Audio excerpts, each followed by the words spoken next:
তওয়াফের ৭ চক্করে হাজরে আসওয়াদ কয়বার চুমু বা স্পর্শ করতে হয় জানলে উপকৃত হতাম।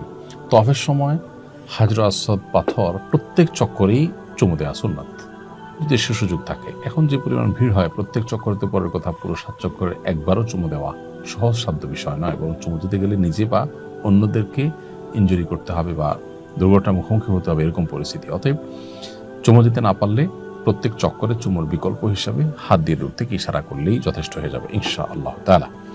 তওয়াফের সময় হাজরে আসওয়াদ হুবহু বরাবর ইশারা না করে একটু এদিক সেদিক হলে কোনো অসুবিধা হবে কিনা? উত্তর হলে কোনো অসুবিধা নেই। হাজরে আসওয়াদ পাথর বরাবর হলে আমরা হাত উত্তোলন করে আল্লাহু আকবার বলে ইশারা করে আরেকটা তওয়াফ শুরু করব। প্রত্যেক তওয়াফে এরকম আমরা করব।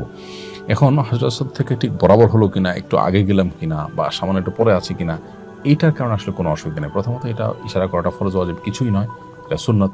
দ্বিতীয়ত হলো বরাবর একদম রশি দিয়ে মেপে বরাবর করার সম্ভাবনা হয়, এটার প্রয়োজনও নেই। এটা করতে গিয়ে অনেক সময় আমরা দাঁড়িয়ে থাকি, অনেকে পেছনে ভিড় সৃষ্টি হয়, ভিড় তৈরি হয়, এটা করা উচিত নয়।